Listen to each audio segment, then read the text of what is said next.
Horns up and welcome to a brand new episode of Headbangers Kitchen. Today, ladies and gentlemen, we are going to be making a delicious keto chocolate pudding. This is going to be creamy and decadent, and this recipe is inspired from a viral chocolate and milk dessert which I recently made. If you haven't seen my video, click here on the I button and watch that. But today we're doing my keto version of that recipe. Anyway, enough jibber jabber, let's get cooking.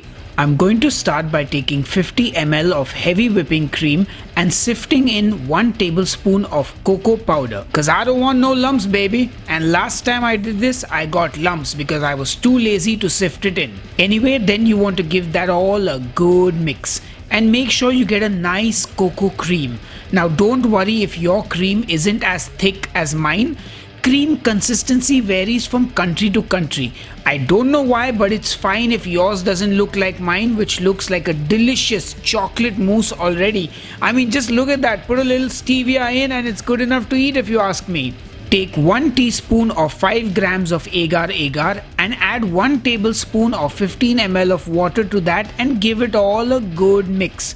Agar is basically the vegetarian version of gelatin, so you can use gelatin, but the quantity will vary and I don't know the amount right now. Anyway, once that's all mixed, set it aside. For this recipe, I'm just using some stevia sweetened dark chocolate chips from Lily's, but honestly you can use any keto approved chocolate you like. Or if you live in a country where you don't get like sugar free chocolates, you can use Lindt 85 or 90%. Anyway, just weigh out about 45 grams of that chocolate and set it aside. For the sweetener, I'm using stevia, but again you can use any sweetener you like. If you have a 1:1 sugar replacement sweetener, you want 50 grams of it. Mine has some special measurements, but it's basically an equal replacement for 50 grams of sugar. If you are confused, just taste the mixture as you make it and sweeten to taste. Now I get my saucepan and I empty my cream out into that. Then I add in my stevia and a pinch of salt. Now, time to make the pudding. But before I do that, I'm going to take the carton of cream and I'm going to cut off the top part of it because we're going to be setting the pudding in this carton. But of course, you can just use a bowl or a dish, no problem. Anyway, I washed it out and now it's clean and ready to use. Time to get my cream on the stove on a low heat and give it a good mix to dissolve that stevia and salt. Then in goes my cocoa powder and cream mixture, which I will give a good mix to as well. After that, it's time to add in the chocolate chips and give everything a good mix.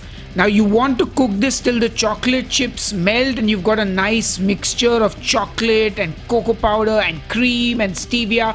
If you're using a bar of chocolate, make sure you cut it into small pieces. That way it melts faster. Oh, and a little secret, if you pour this into a glass and drink it right now, you got hot chocolate. Anyway, the final ingredient is our agar.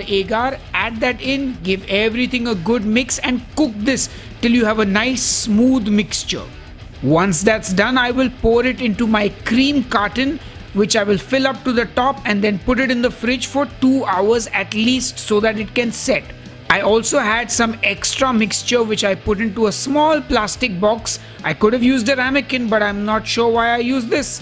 Anyway, that goes into the fridge as well. Time to unveil the chocolate pudding. So let's start with the smaller one in the plastic box. Just get like a spatula and run it down the sides of the box so that it releases the pudding. And look, I got a cute little pudding. Oh my god, so cute. Anyway, now I shall sift some cocoa powder over that and finish it with some desiccated coconut flakes. And that's ready to be eaten, my friends, and it looks pretty delicious if you ask me. And of course, let me get a spoonful of that pudding and show you the texture. It looks really nice and creamy actually. Yummy. But anyway, enough attention to this opening act. It's now time for the main event. So I get my carton out of the fridge and with brute force and careful use of the scissors, I free the pudding from the shackles of tyranny and oppression. Well, actually from the carton, but okay. I dust it with that cocoa powder, and don't skip this step, guys. It adds so much extra flavor, and also that desiccated coconut that I will sprinkle on the top. And that's it, my friends, our keto chocolate pudding, inspired by the viral chocolate and milk dessert that has 20 million views on a German recipe channel called Quick Recipes, is now ready and it looks delicious. I can't wait to taste it. But I can't let you go without me cutting into that pudding because you got to see that texture. And we also like to take multiple photos of these things, one in the original form, one sliced up. Oh, the perils of being a food blogger. But no complaints. I just hope you are enjoying all the dessert porn. Anyway, look at it. And once the B-roll is finished and the jibber jabber is over, it's time to taste. Alright folks, it's time to taste our delicious keto chocolate pudding, and look who's joining me. It's my brother Shom. Now, Shom has tasted the original version of this. He wasn't on camera, but I did send him some at home. Yes. So how did you like the original one that you had? It was very good. It tasted like a chocolate jelly. Okay. But good, like enjoyable. You ate the whole thing in one day? Okay. I did. Alright, so now we're going to taste my keto version. So dig in. Right. And it already, you can tell, it looks more moussey than jelly-like. Like it's creamier. Oh, that's pretty good. Damn. That is pretty good. Strangely enough, this actually tastes better than the non-keto one. Yeah, this tastes more rich and creamy. Yeah. Even though it's got a bit of that jelly vibe to it. Like no, but this is more mousse than jelly. Yeah, this is like a firm jelly. Like if jelly and chocolate mousse had a weird love child kind of thing. Basically, the one you sent me last time and chocolate mousse together would make this. That's pretty good. Yeah, So I assume you give this the horns up? Yeah, the horns up, thumbs up, whatever you want. Awesome. Yeah. So my brother gives this the horns up. I do too. I think it's actually better than the original, and I hope you guys are going to try and make this at home. If you do, tag me on Instagram, and I guess I will see you on the next episode of Headbangers Kitchen.